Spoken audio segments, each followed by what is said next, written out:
Hello everyone, I am मोहित भाटिया। बच्चों, आज हम लोग बेसिक मैथ्स का लेक्चर नंबर 6 पर आ गए हैं। इसके पहले हम लोगों ने प्रोग्रेशन, क्वाड्रेटिक, बाइनोमियल, ट्रिग्नोमेट्री और कोऑर्डिनेट ज्योमेट्री पर बातें कर ली है। आज से हम लोग सबसे important segment of basic mathematics for physics में आ गए हैं और आज बच्चों हम लोग डिस्कशन शुरू करेंगे कैलकुलस पर। ठीक है बच्चों, कैलकुलस एक ऐसा सेगमेंट है जिस पर हम लोग ने अभी तक कुछ भी बातें नहीं की हैं। हालांकि मैथ्स में बड़े डिटेल में यह बताया जाएगा, बट फिजिक्स में कुछ हद तक डिफरेंशिएशन और इंटीग्रेशन के बेसिक लॉजिक काइनेमैटिक्स से ही स्टार्ट हो जाते हैं अप्लाई होना। मतलब अगर हम लोग पूरा कैलकुलस इग्नोर कर दें अभी से, तो शायद बहुत सारे कॉन्सेप्ट्स होंगे जिनको हम लोग रियलाइज ही नहीं कर पाएंगे, समझ ही नहीं पाएंगे। तो बच्चों, शुरू करते हुए हम लोग शुरू करेंगे कैलकुलस के फर्स्ट सेगमेंट से, which is differentiation, and then second segment रहेगा इंटीग्रेशन। ठीक है, तो बच्चों इस दौरान हम लोग ये जरूर समझेंगे कि सबका फिजिकल मीनिंग क्या होता है, नहीं होता है। फिजिकल मीनिंग पे बात जरूर करेंगे, बट डिफरेंशिएशन और इंटीग्रेशन में बच्चों डिफरेंशिएशन समझना काफी सिंपल रहता है काफी लोगों के लिए। इंटीग्रेशन में थोड़ा सा टाइम लगता है समझने में। हम लोग पर उतना ही डिफरेंशिएशन और उतना ही इंटीग्रेशन करेंगे जिससे हम लोग के फिजिक्स के जो नीड थी वो पूरी हो जाए। ठीक है, तो बच्चों शुरू करेंगे कैलकुलस पर बात करना with the first segment, differentiation. ठीक है, ये एक नया ब्रांच है भाई फिजिक्स का, मैथ्स का एक नया ब्रांच है, जिस ब्रांच में हम लोग दो सेगमेंट पर बात करते हैं, डिफरेंशिएशन और इंटीग्रेशन पर। बच्चों डिफरेंशिएशन पहले शुरू कर रहे हैं, तो डिफरेंशिएशन क्या होता है? Differentiation is a method of finding the derivative of function. Differentiation is a process in maths where we find instantaneous rate of change in function based on one of its variable. बच्चों इसका मतलब ये हुआ कि हम लोग differentiation कहां use करते हैं? जब कभी कहीं पर भी बच्चों रेट ऑफ चेंज की बात होती है, रेट ऑफ चेंज की बात होती है, और ये rate of change over a very small interval, over a very small interval, तब हम लोग डिफरेंशिएशन के ऑपरेटर को इस्तेमाल करते हैं। ठीक है, हम लोग तब डिफरेंशिएशन के ऑपरेटर को इस्तेमाल करते हैं। मैं पहले बता दूं, ये डेफिनेशन तो चलो ठीक है, एक बार देखने के लिए, पढ़ने के लिए अच्छी लगती है। मैं अगर इसके एक एप्लीकेशन पे बच्चों जाऊं, मैं इसके अगर एक एप्लीकेशन पे फटाफट जाऊं, तो लेट्स स्टार्ट बच्चों। हम लोग अगर लिखते हैं let's say rate of change of population, हम लोग डीडीटी लिखते हैं ऑफ पॉपुलेशन। अब ये क्या है?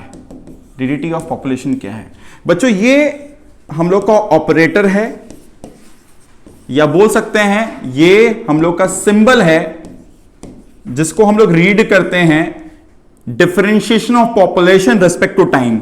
इसे हम लोग रीड करते हैं differentiation of population with respect to time.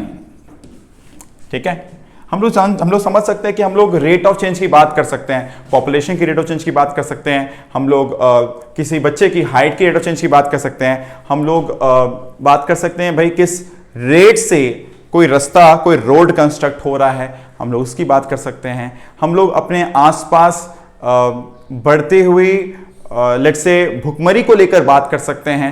हम लोग समय के साथ बात कर सकते हैं कि भाई किस रेट से जीडीपी बदल रहा है। तो जब कभी हमें कोई भी चीज का रेट ऑफ चेंज देखना है, और स्पेशली रेट ऑफ चेंज अगर बहुत छोटे इंटरवल पे देखना है बच्चों, तो हम लोग डी सिंबल का इस्तेमाल करते हैं। जनरली हम लोग चेंज के लिए डेल्टा यूज करते थे।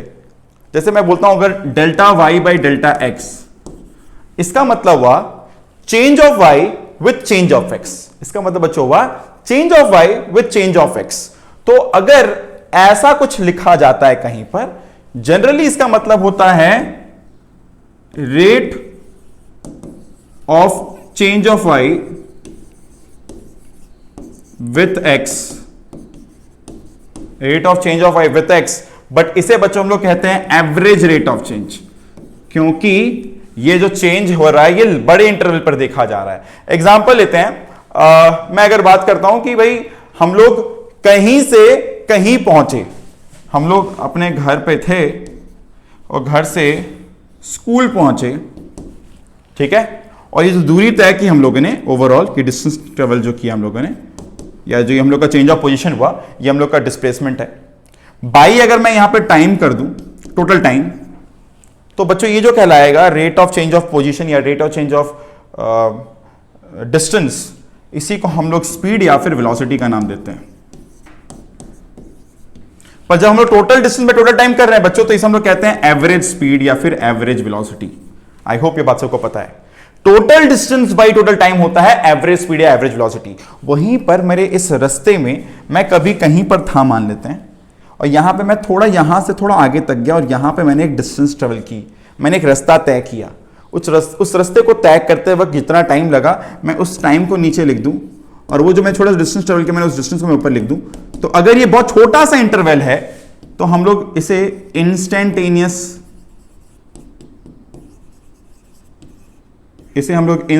स्पीड का नाम दे सकते हैं। मेरी बात समझ में आ रहा है बच्चों? तो भाई डिफरेंशिएशन क्या है? अल्टीमेटली हम लोग अपने आसपास हम लोग को हर समय ना, हर जगह चीजों का चेंज को लेकर बात करनी, तो चीजों की चेंज को लेकर बात करनी होती है। एग्जांपल हो, एक बॉटल में जब पानी भर रहे हैं हम लोग किसी नल के नीचे खड़े होकर, तो किस रेट से उस बॉटल में पानी भर रहा है, ठीक है? या फिर किस रेट से तुम्हारा टंकी खाली हो रहा है। अगर तुम्हारे टंकी में पानी भरा हुआ, ऊपर एक टैंक है बिल्डिंग के ऊपर लगा हुआ, और तुम दिन भर नल चला के कुछ ना कुछ काम कर रहे हो, और थोड़ी देर में तुम्हारा टंकी एम्प्टी हो रहा है सस्ते, तो तुम्हें बात करने का मन हो रहा है कि भाई तुम्हारे किस रेट से टैंक एम्प्टी हो रहा है। तो तुम्हें कोई भी चीज का जब रेट ऑफ चेंज का बात करना होता है, अगर वो बड़े इंटरवल पर हो तो ये डेल्टा सिंबल काफी होता था, तो अब हम उसे कहते थे एवरेज। जब कभी छोटे इंटरवल पे चेंज की बात करनी होती है बच्चों, तो हम लोग बात करते हैं डिफरेंशिएशन की, और उसका ऑपरेटर ये डीडीटी है। डीडीटी मतलब रेस्पेक्ट टू टाइम। अगर मैं यहां पे लिख दूं डी डी एक्स, तो rate of change of anything respect to x. मैं लिख दूं d d of L respect to d d of M, मतलब rate of change of L respect to M. मतलब इसका मतलब ये होता है कि जैसे यहां पर टाइम के बदलाव के साथ पॉपुलेशन कैसे बदल रहा है, इसका मतलब हुआ एक्स के बदलाव के साथ वाई कैसा बदल रहा है, एम के बदलाव के साथ एल कैसा बदल रहा है। समझना बच्चों, ये नीचे वाला जो वेरिएबल होता है इसे हम लोग कहते हैं इंडिपेंडेंट वेरिएबल। नीचे वाले को हम लोग कहते हैं इंडिपेंडेंट वेरिएबल, और ऊपर वाला जो होता है वो होता है डिपेंडेंट। किस पर? नीचे वाले पर। जनरली ठीक है ना, ऊपर वाला डिपेंडेंट होता है जनरली, और नीचे वाला जनरली इंडिपेंडेंट वेरिएबल होता है। मैं जनरली क्यों बोल रहा हूं, इस पर बात हम लोग आगे करने वाले हैं, ठीक है ना। आई होप ये बात सबको समझ में आई होगी अभी तक। तो चलते हैं फिर आगे वापस। तो भाई हम लोग समझ सकते हैं, जब मैं कभी लिखूं d d x of y, इसका मतलब होता है rate of change of y with respect to x. और हम लोग चाहें तो इसे ऐसे भी सोच सकते हैं, ये क्या है, change of y by change of x, this limit delta x must tend to zero. इसी को हम लोग d y by d x लिख सकते हैं, ठीक है भाई। Delta y by delta x में limit delta x tend to zero is d y by d x, हाँ या ना। इस तरीके से हम लोग delta y by delta x limit delta x tend to zero को d y by d x लिखते हैं। मतलब मेरी बात यह है कि d y by d x इसे लिखा जाता है। समझ आ रहा है कि जब ये जो नीचे वाला है डिनोमिनेटर, इसके बहुत छोटे चेंज पर जो y चेंज हो रहा है करस्पॉन्डिंग, उसको रिकॉर्ड कर दे, this by this will give you जो भी that is said to be as d y by d x. मैं ऐसे लिखूं या मैं ऐसे लिखूं, दोनों का मतलब एक जैसा होता है, ठीक है, दोनों का मतलब एक जैसा होता है। मैं आगे बात करता हूं कि हम लोग किस तरह से क्या और कर सकते हैं, ठीक है। तो बच्चों लेट्स से मेरे पास एक एग्जांपल है छोटा सा, बोर्ड पर सब लोग को दिख रहा होगा कि मैंने वेलोसिटी और एक्सेलरेशन का एग्जांपल लिया है। यहां पर एक गाड़ी है जो 1 मीटर पर सेकंड स्क्वायर से एक्सेलरेट कर रही है। शुरुआत स्पीड थी 0, हर सेकंड स्पीड 1 मीटर पर सेकंड से बढ़ता हुआ जा रहा है। देखो भाई, है कि नहीं? फिर से एक बार देख सकते हो, गाड़ी की एक्सेलरेशन रेट है 1 मीटर पर सेकंड स्क्वायर। गाड़ी का स्पीड पहले था 0, 1 सेकंड बाद स्पीड 1 मीटर पर सेकंड, फिर एक और सेकंड बाद स्पीड 2 मीटर पर सेकंड, फिर एक और सेकंड बाद स्पीड 3 मीटर पर सेकंड, फिर एक और सेकंड बाद स्पीड 4 मीटर पर सेकंड एंड सो ऑन। हम लोग ये समझते हैं यहां से कि एक्सेलरेशन क्या है। एक्सेलरेशन क्या है? एक्सेलरेशन क्या है? Rate of change of velocity. याद रखो भाई, एक्सेलरेशन है rate of change of velocity. जिन बच्चों को नहीं पता, मैं काइनेमेटिक्स में और बात करूंगा इसके बारे में, बट फिलहाल के लिए सोचो इस तरह। हम लोग जानते हैं वेलोसिटी क्या होती है। वेलोसिटी होती है बच्चों rate of change of position. मैं जब इस तरह लिखता हूं तो मैं बात करता हूं एवरेज वेलोसिटी की। वहीं पर अगर मैं ये इंटरवल, टाइम इंटरवल बहुत छोटा सा लूं, मतलब मैंने क्या किया, मैं मान लो कहीं से कोई भी रास्ता पकड़ के मैं कहीं भी जा रहा हूं, कोई पॉइंट ए से कोई पॉइंट बी तक जा रहा हूं, और रास्ते में मैं जब गाड़ी इधर है मेरी, और ये मैंने बहुत छोटा सा मूवमेंट किया यहां पर, तो ऑब्वियसली जो टाइम इंटरवल लगा होगा वो बहुत छोटा सा टाइम इंटरवल लगा होगा। ये टाइम इंटरवल अगर बहुत छोटा है, जब बच्चों मैं इस तरह एरो लिखता हूं, मैं इसे रीड करता हूं delta t tend to zero. Delta t tend to zero का मतलब होता है बच्चों डेल्टा टी की वैल्यू है 0.00000001, लगभग जीरो है, जीरो के बराबर नहीं है पर लगभग जीरो है।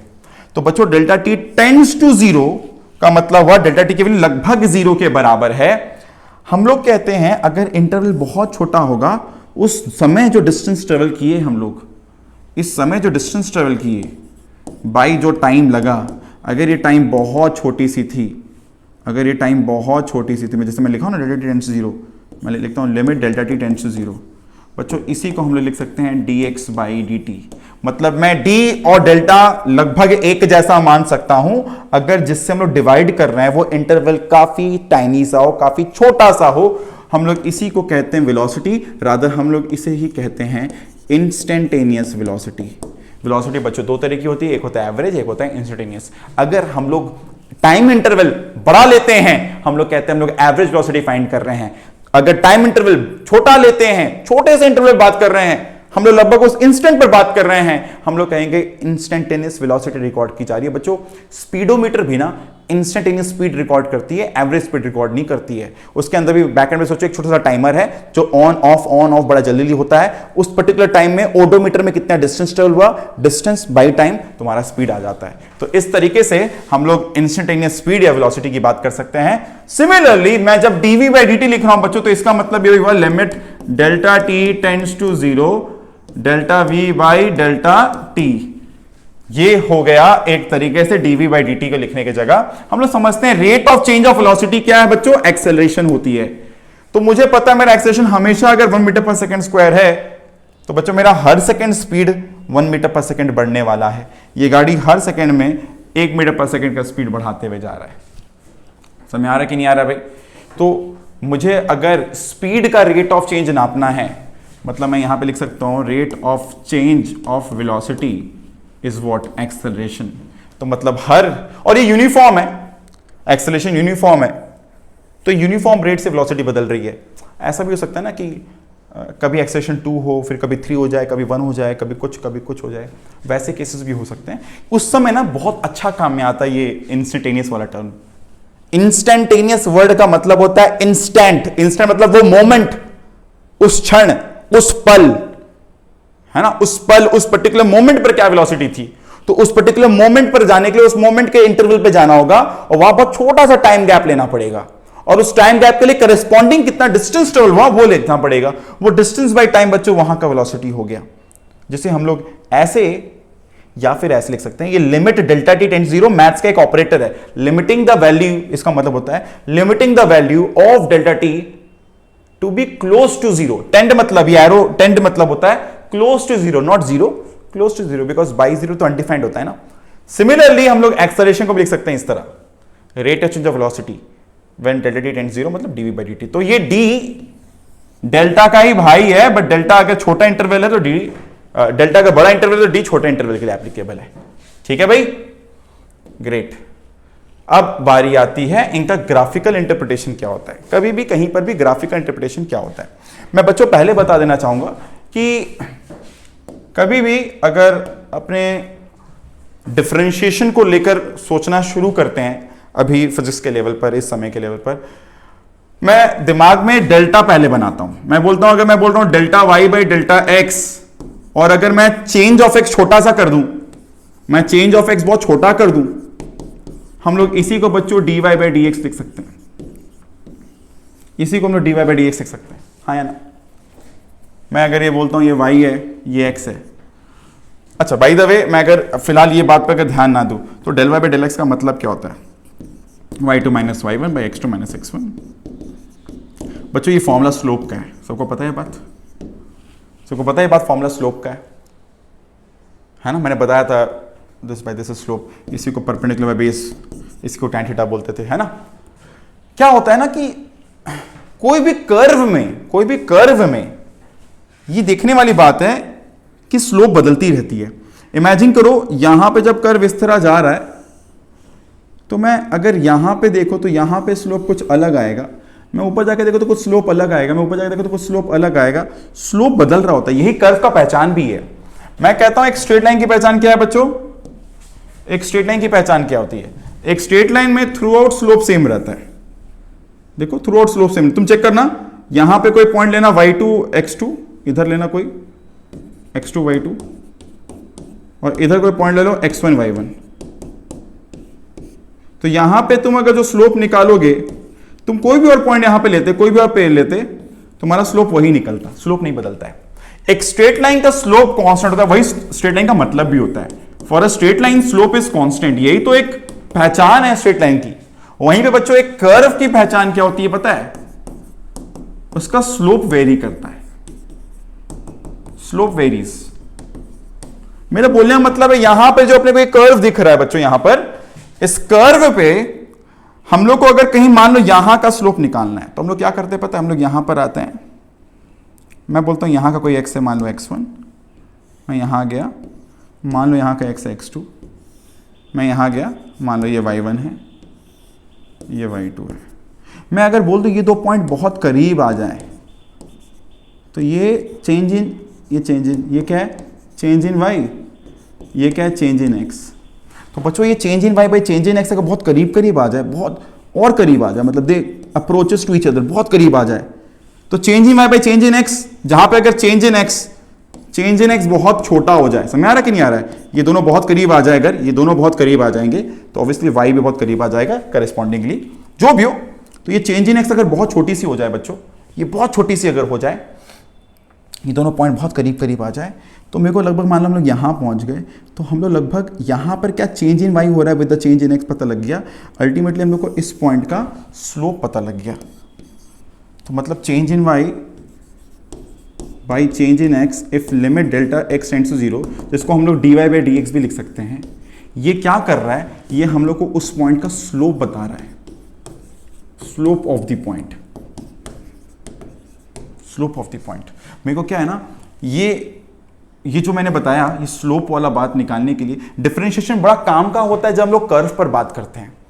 जब कभी किसी कर्व के लिए स्लोप निकालना है ना, किसी भी कर्व के लिए स्लोप निकालना है, देखो अगर कोई स्ट्रेट लाइन हो तो मुझे पता है मुझे क्या करना है, y2 minus y1 by x2 minus x1, ये दो पॉइंट, कोई भी दो पॉइंट हो सकते हैं। बट किसी कर्व पर मेरे को जब स्लोप निकालना होता है तो मुझे देखना होता है किस पॉइंट पर निकालना है, यहां कहां स्लोप निकालना है, बिकॉज अलग अलग पॉइंट पर अलग अलग स्लोप बनने वाला है। स्लोप सबको समझ में आता है भाई? स्लोप मतलब मैं अगर इस पॉइंट पे एक टेंजेंट ड्रॉप करूं तो ये जो एंगल बना रही होती है पॉजिटिव एक्स के साथ, इस एंगल का जो tan थीटा होता है बच्चों, यही स्लोप होता है। स्लोप एक्चुअली क्या मेजर करता है? स्लोप मेजर करता है बच्चों change, rate of change of y with the change in x। Slope क्या रिकॉर्ड करता है? Rate of change of y with the change in x। इसका मतलब बच्चों यहां पर मुझे अगर किसी पर्टिकुलर पॉइंट का स्लोप ऑब्टेन करना है तो उस पर्टिकुलर पॉइंट पर जाओ, हल्का सा अलोंग x बढ़ो, देखो करस्पॉन्डिंग कितना y में चेंज हुआ। तो change in y by change in x over that very small change in x, ये जो तुम्हें रेशियो मिलेगा, ये उस पर्टिकुलर पॉइंट का rate of change of y हुआ विद चेंज ऑफ x, इसी को कहते हैं स्लोप। इसी को हम लोग या तो ऐसे लिखें या तो बच्चों हम लोग dy बाई dx लिख दें। ठीक है, समझ आ रहा है बात? समझ आ रहा है?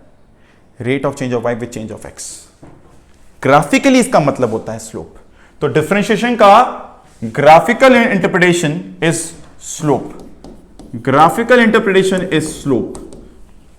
मुझे जिसके वजह जिसको डिफरेंशिएट करना होता है, अगर मैं उसके वजह उसका एक ग्राफ बना दूं, उस ग्राफ का स्लोप होगा उनका डिफरेंशिएशन। मतलब मैं कहता हूं अगर y वर्सेस x ग्राफ है तो dy by dx will be the slope of that graph.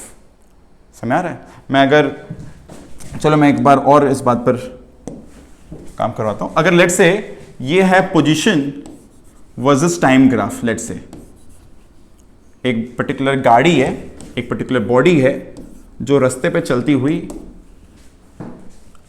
Position change करती हुई जा रही है, पोजीशन चेंज करती हुई जा रही है ना, पोजीशन चेंज करती हुई आगे बढ़ रही है, ठीक है। और मैंने अलग अलग टाइम पर वो कहां पर है मैंने इस ग्राफ से समझाया। तो इस ग्राफ का स्लोप क्या बताएगा, इस ग्राफ का बच्चों स्लोप क्या बताता है, dx बाई dt, मैंने अभी बताया। अगर ये x वर्सेस t ग्राफ है तो इस ग्राफ का स्लोप है dx बाई dt। और तुम्हें पता है dx बाई dt क्या है, मैंने बताया तो पहले dx बाई dt है rate of change of position with time, इसी को हम लोग कहते हैं वेलोसिटी या फिर इंस्टेंटेनियस वेलोसिटी। तो बच्चों इस ग्राफ का स्लोप बताएगा वेलोसिटी, इस ग्राफ का स्लोप बताएगा वेलोसिटी। मुझे दिख रहा है यहां पे वेलोसिटी कम है, आगे स्लोप बड़ा हो रहा है, आगे स्लोप और बड़ा हो रहा है। अगर स्लोप बढ़ते जा रहा है तो मतलब वेलोसिटी बढ़ती जा रही है। पर्टिकुलरली इस ग्राफ का स्लोप क्या है, वेलोसिटी। अगर वहीं पर यहां पर ये x जगह v होती और यहां पर v होती और यहां पे ही टाइम भी रहता, इस ग्राफ का स्लोप तब होता dv बाई dt, और उसका मतलब हम लोग सबको पता है एक्सेलरेशन, तब इस ग्राफ का स्लोप हमें एक्सेलरेशन बता रहा होता, ठीक है। तो क्या समझते हो भाई, जब कभी हम लोग लिखते हैं dy बाई dx, मैं पहले बता दूं dy बाई dx, y मतलब ऑब्वियसली कुछ है, जैसे y क्या होता है जनरली, जैसे हम लोग लिखते हैं y is equals to 3x square plus 5x plus 1। तो ये इसका मतलब क्या हुआ, y अलग अलग x पर y अलग अलग रहेगा। जैसे हो सकता है y पॉपुलेशन हो और x टाइम हो, और हम लोग बोलते हैं हमारे ब्रह्मांड का, हमारे इस दुनिया का जो पॉपुलेशन है वो ह्यूमन पॉपुलेशन, वो इस इक्वेशन से के जैसा है। तो पॉपुलेशन अगर y है और x की जगह अगर टाइम है, जब हम लोग अलग अलग टाइम पुट कर रहे हैं, जैसे टाइम बीतता जा रहा है पॉपुलेशन बड़ा होते जा रहा है, समझ रहा है। उसके लिए हम लोग ने अगर ग्राफ बनाया तो मान लो कुछ इस तरह का ग्राफ मिला, लेट्स से। और अब हम लोग को किसी भी टाइम पर जाके देखना है कि आज से 10 या 20 साल पीछे पॉपुलेशन रेट क्या था, तो मैं उस पॉइंट ऑफ ग्राफ पे जाकर मैं वहां की स्लोप देखूंगा। स्लोप का मतलब ही हुआ dy by dx। I hope समझ आया मैंने क्या बताया, मैं फिर से बता रहा हूं। ये y कुछ भी हो सकता है, ये x कुछ भी हो सकता है, मैंने एक एग्जांपल दिया। ये हो सकता है कि y पॉपुलेशन हो, x टाइम हो, है ना, हो सकता है, पॉसिबल है। या फिर मान लो एक टंकी से पानी भर रहा है, ठीक है, तो y उस टंकी में पानी हुआ, x टाइम हुआ, तो dy बाई dx अब क्या देगा, किस रेट से उस टंकी में पानी भर रहा है।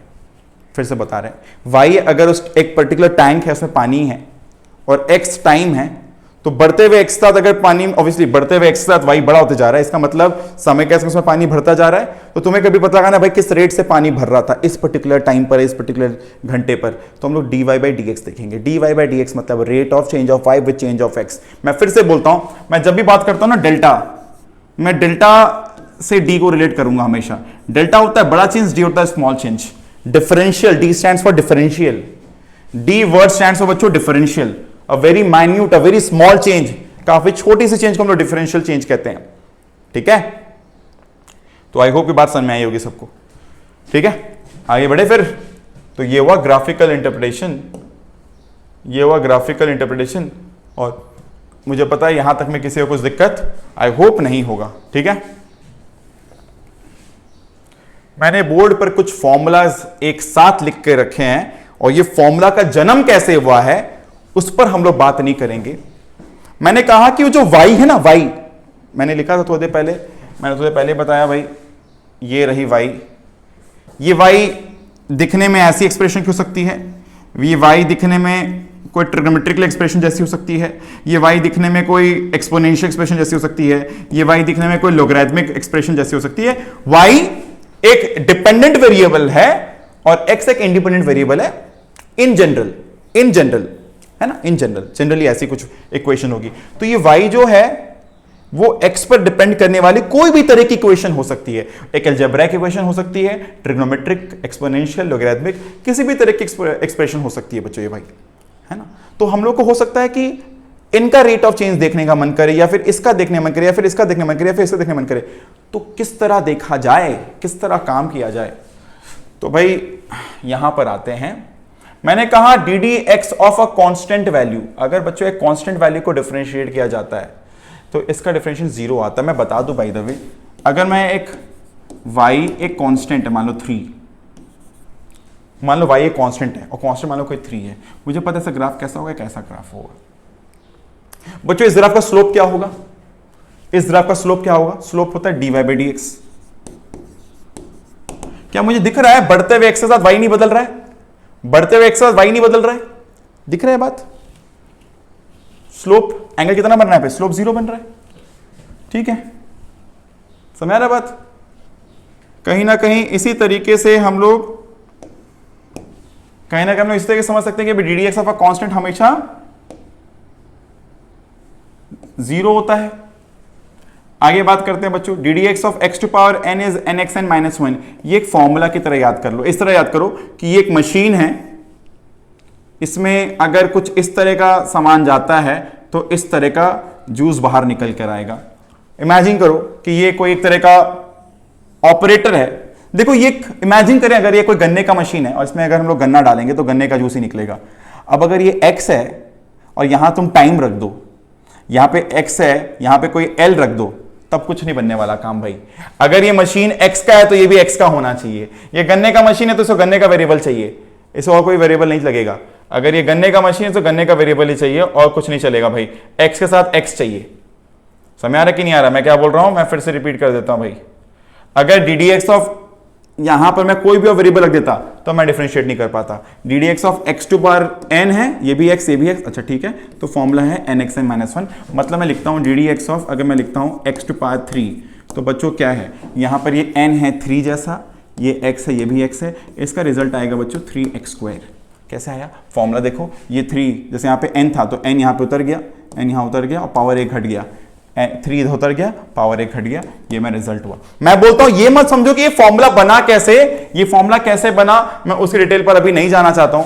फिर भी अगर तुम्हें कभी मन करेगा सोचने का कि भाई सर ये कैसे बना है, इसका अभी भी जो लॉजिक है, इसका जो फर्स्ट प्रिंसिपल है, इसका जो फर्स्ट प्रिंसिपल है वो यही है कि हम लोग ने सीखा था rate of change of y with the change of x when this change of x was very small. यहीं पर हम लोग का लॉजिक छुपा है जहां से ये निकला है। मतलब मैं अगर y की जगह y बोलता हूं कोई x पावर 3 है, तो मैं जब थोड़ा सा x चेंज कर रहा हूं, वो नीचे मैं रिकॉर्ड कर रहा हूं कि कितना चेंज ऑफ x हुआ, उस चेंज ऑफ x के हिसाब से मैं 2 ठो y निकालूंगा। अरे इमेजिन करो कि x फाइनल है, x इनिशियल है, तो x final cube minus x initial cube, इसे सॉल्व करो।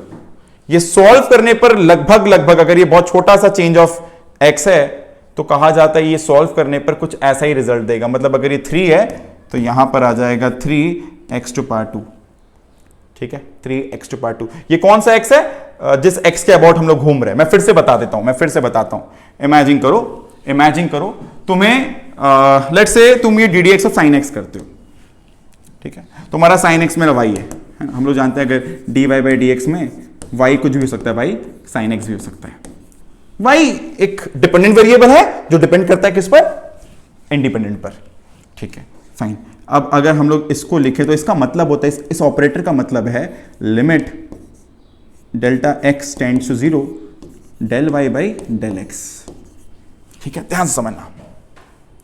अब बच्चों यहां पर क्या हो रहा है, हम लोग लिख सकते हैं sine of x plus something minus sine x.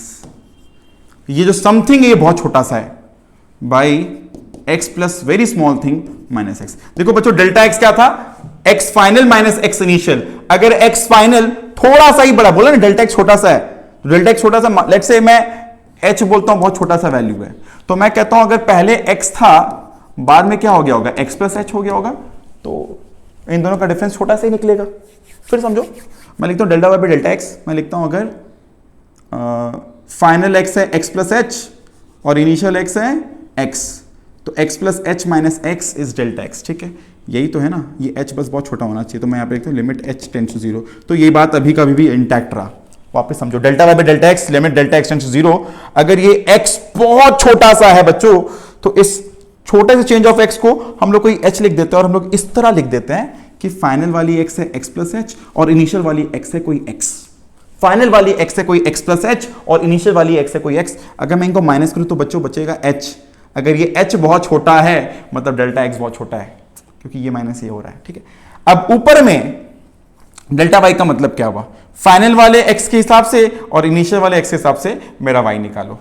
बच्चों यहीं पर इसे ही सिंप्लीफाई करने पर हम लोग यहाँ पे तो x कैंसिल कर देंगे, इसे ही सिंप्लीफाई करने पर जैसे हम लोग जानते हैं साइन a प्लस बी है तो लिखेंगे sine a cos b plus cos a sine b। इसी को सिंप्लीफाई करने पर मेरे यहाँ से रिजल्ट आएगा पूरा सॉल्व करने पर कॉस x। तो मैं चेक कर सकते हो, ये सारा मेहनत इतना करने पर यहां से cos x मिले। तो मैं अभी के लिए क्या कह रहा हूं, मैं बोलता हूं मत माथा लगाओ कि कैसे क्या बना, अभी तो इस तरह सोचो कि ये एक ऑपरेटर है, बस इतना है कि अगर ये x है तो ये x होना चाहिए। गन्ने के मशीन में गन्ना जाएगा तो गन्ने का जूस निकलेगा, गन्ने के मशीन में तो मौसमी नहीं डाल सकते, मौसमी नहीं डाल सकते मतलब अगर ये डी ऑफ x है, यहां पे t मत लगा देना, यहां पे l मत लगा देना, कोई दूसरे वेरिएबल ये काम नहीं करेगा, ये x तो x पे ही काम करेगा, है ना। मतलब मेरा जो डी एक्स ऑफ y होता था, y dependent variable on x होना चाहिए, किसी और पर डिपेंडेंट होगा तो वहां पर काम नहीं बन पाएगा, वो ऑपरेटर काम नहीं कर पाएगा। तुम इमेजिन करो इस तरह कि डी एक्स मेरा एक ऑपरेटर है, अभी के लिए मत सोचो कैसे क्या हो रहा है, अब एक बार के लिए ना बस समझो कि अगर तुम कांस्टेंट डालोगे इसके अंदर तो रिजल्ट बाहर जीरो निकलेगा। अगर इस तरह के मशीन में तुम एक कांस्टेंट चीज डालोगे, मतलब मान लो एक गन्ना डालो इसमें जूस ही नहीं है तो बाहर जूस ही नहीं निकलेगा, कांस्टेंट में तो कुछ होता नहीं है तो बाहर जूस नहीं निकलेगा। अगर x to power n form का है तो nxn माइनस 1 निकलेगा, log x का 1/x होगा, ln का मतलब होता है बच्चों log base e, log natural बोलते हैं इसे। sin x का डिफरेंशिएशन cos x होता है, cos x का माइनस sin x होता है, tan x का sec स्क्वायर x होता है। याद करोगे sin का cos, cos का sin, बट c था बोलकर माइनस sin, tan का sec स्क्वायर, cot का cos स्क्वायर, बट c था तो माइनस, sec का sec x tan x, cos का cos cot x, because c था तो बोल के माइनस। मैं फिर से बोल दूं भाई, ट्रिग्नोमेट्रिक डिफरेंशिएशन करते वक्त मैं इसे कहता हूं डिफरेंशिएशन, इस फेनोमेनन को कहते हैं डिफरेंशिएशन। कैसे कर रहे हैं हम लोग, ये नहीं जान रहे हैं कि ये कर क्या रहा है, हम लोग इस तरह बोल रहे हैं कि अगर D d x differentiation of sine x करते हैं एक्स स्प्रेड में, साइन एक्स जब अंदर जाएगा तो बाहर जो रिजल्ट निकलेगा कॉस एक्स निकलेगा। और ध्यान देना बच्चों, जब हम लोग यहाँ पे D d x of sine x लिखते हैं और जब रिजल्ट निकलता है तो हम लोग वहाँ पे डी डी एक्स नहीं लिखते हैं, तो लिखने का तरीका वापस देखो, D d x of sine x result आता है कॉस एक्स। ये एक तरह का ऑपरेटर है, इमेजिन करो ये एक तरह का मशीन है, उसमें तुम जब साइन एक्स डालोगे तो बाहर रिजल्ट कॉस एक्स आएगा। कैसे हो रहा है मैं उस पर नहीं जाना चाह रहा हूं अभी के लिए, मैं चाहता हूं बस अभी के लिए इसे मानते हुए चलो, जब समय मिलेगा लगेगा कि हमें इसका डिटेल करना चाहिए, फॉर्मूला कैसे बना, क्या है पीछे का बैकग्राउंड, तब समझेंगे। अभी तो तुम्हें अगर बस समझने का मन करे तो समझो ये सब तरह तरह के वाइज है, कभी वाई ऐसी हो सकती है, कभी वाई ऐसी हो सकती है, कभी वाई ऐसी हो सकती है, वाई तरह तरह के बच्चों हो सकते हैं। मेरी बात समझ आ रहा है, वाई तरह तरह के हो सकते हैं। तो d d x of l n x 1/x, sine x का कॉस एक्स, कॉस का साइन, साइन का कॉस, कॉस का साइन, बट देखो यहां पे c है बोलकर माइनस साइन। हर ट्रिग्नोमेट्रिकल डिफरेंशिएशन में जिसमें c को डिफरेंशिएट कर रहे हैं वहां माइनस आ रहा है, इस तरह याद कर लो। तो साइन का कॉस, कॉस का साइन, बट कॉस का माइनस साइन। tan का sec स्क्वायर, cot का cosec स्क्वायर, tan के लिए जैसे sec, cot के लिए वैसे cosec, बट वहां पे cot था बोल के c था, c मतलब minus. D d x of sec x tan x, cosec x cot x, but c था बोलकर minus. e to power x का बच्चों e टू पावर x ही रहेगा। और ये जो यहाँ पे दो बातें ली गई हैं इसको हम लोग कहते हैं प्रोडक्ट रूल, जिस पर हम लोग बात आगे करने वाले हैं, और ये होता है डिवीजन रूल। मैं इन पर बात अभी नहीं करूंगा, ये एक्सप्रेशन देखे गए हैं, जिनको जो कॉपी करना है कॉपी कर लें। मैं बस बार बार एक बात कहना चाहूंगा बच्चों, ये सारी फॉर्मूलाज हम सबको बस दिमाग में रख के रखने हैं। मैं आने वाले वीडियो में इनकी एप्लीकेशन दिखा दिखा के चीजों को समझाता जाऊंगा, ठीक है भाई। क्या अभी तक सारी बातें सबको समझ में आई है भाई? क्या सारी बातें यहां पर जो लिखी गई समझ में आई है? डी डी एक्स एक ऑपरेटर है जिसका मतलब जो होता है मैंने पीछे बताया, ग्राफिकल मीनिंग मैंने बताया स्लोप होता है, फिजिकल मीनिंग मतलब होता है rate of change of this respect to x, rate of change of this respect to x, rate of change of this respect to x. इस एक्सप्रेशंस का मतलब यहां पर ये है। अभी जो एक्सप्रेशन मैंने लिखा ये अलग अलग वाइज हैं, जो कभी कांस्टेंट हो सकता है, ln x हो सकता है, sin x हो सकता है, cos x हो सकता है, e टू पावर x हो सकता है, कुछ भी और भी हो सकता है। हम लोगों ने सिर्फ उन सारे टर्म्स को बच्चों यहां देखा जो हमें सीधा सीधी फिजिक्स में काम में आने वाली है। सबसे ज्यादा काम में आने वाली ये एक्सप्रेशन है बच्चों, ये और ये कांस्टेंट, ठीक है, बहुत ज्यादा काम में आएगी। ये 1 और 2 बहुत इंपॉर्टेंट है अपने लिए, बहुत काम में आएगा। Differentiate the following respect to x, इसका मतलब क्या हुआ? मुझे अगर बोला क्या डिफरेंशिएट को, मैं d d x of x to power 5 लिखूंगा संग के संग। जब बच्चों मुझे कहा जाएगा differentiate the following with respect to x, मैं d d x of x to power 5 लिखूंगा। इसका मतलब क्या होता है बच्चों, ये जो पावर में है मैं इसे इधर उतार दूंगा, एक्स टू पावर 4 लिख दूंगा, हाँ या ना, ये जो पावर था मैं इसे उतारूंगा और यहाँ पे पावर एक कम लिख दूंगा, 5x टू पावर 4 लिख दूंगा। अगर बच्चों मुझे ये डिफरेंशिएट करने बोला गया, मैं डी डी एक्स ऑफ पूरा एक्सप्रेशन लिखता हूँ, ये पूरा मेरे लिए y है, तो 20x टू पावर -4 प्लस 9 मैंने यहाँ लिखा। अच्छा, मुझे एक प्रॉपर्टी बताना था पीछे वाले में जो शायद वहां पे मिस हो गया था बच्चों, जब भी यहां पे प्लस रहता है ना, जब भी प्लस रहता है तो मैं ऑपरेटर को तोड़ के लिख सकता हूं, d d x of 20x to power -4 plus d d x of 9। बच्चों डी डी एक्स ऑफ 9 एक कांस्टेंट है, कांस्टेंट का डिफरेंशिएशन क्या होता है, 0, मैंने बताया अभी थोड़े पहले, और यहां पर 20 ये क्या हो रहा है, -4x टू पावर -4 -1 मतलब -5। थोड़े पहले हम लोग ने बात किया था, एक फॉर्मूला है, क्या है, d d x of x to the power n, क्या है ये, nxn -1, जहां पे बच्चों ये n क्या है, कांस्टेंट नंबर होना चाहिए। तो ये जो 20 थी, ये जब यहां पे गई 20 बाहर आ गया, कांस्टेंट को डिफरेंशिएशन के बाहर लगा देंगे अगर प्रोडक्ट में रहे। 20 इंटू एक्स था तो 20 को मैं बाहर ले गया, ऐसा कर सकते हैं। तो पहला बात ये इस प्रॉब्लम सॉल्विंग में क्या सीखे, जब भी 20 इंटू एक एक्स वाला वेरिएबल रहेगा 20 या कांस्टेंट को बाहर ले जाएंगे, बचा d d x of x to power -4। अब यहां पे तो कुछ था नहीं 9 पे, तो डी डी एक्स ऑफ 9 लिख दिए खत खाली। बच्चों यहां का डिफरेंशिएशन 0 आता है, तो ये तो 0 रहा, और ये एक्स टू पावर -4 में अगर n की तरह लिया जाए तो -4 एक्स टू पावर -4 -1 मतलब -80 एक्स टू पावर -5 होता है। ये रहा हमारा रिजल्ट। आई होप ये बात भी सबको समझ में आई होगी, ठीक है भाई, आराम से नोट कर ले। जब मैं कहता हूं डिफरेंशिएट द फॉलोइंग मतलब हम लोग इसे y पकड़ रहे हैं, फिर नेक्स्ट वाले में इसे y पकड़ रहे हैं। क्या सारी बातें सबको समझ में आ रही है भाई? हम लोग बच्चों आज इस लेक्चर को यहीं पर एंड करने वाले हैं। मैं ढेर सारी एप्लीकेशन साथ नेक्स्ट वीडियो पे मिलूंगा। मैं एक्सपेक्ट करता हूं यहां तक की सारी बातें सब लोग बढ़िया समझ चुके हों, और जो भी डाउट रहे जरूर वहां पे कमेंट बताएं, मैं इन पर डिटेलिंग और आने वाले टाइम पे करने वाला हूं। By the way, this much, keep watching, keep learning, thank you.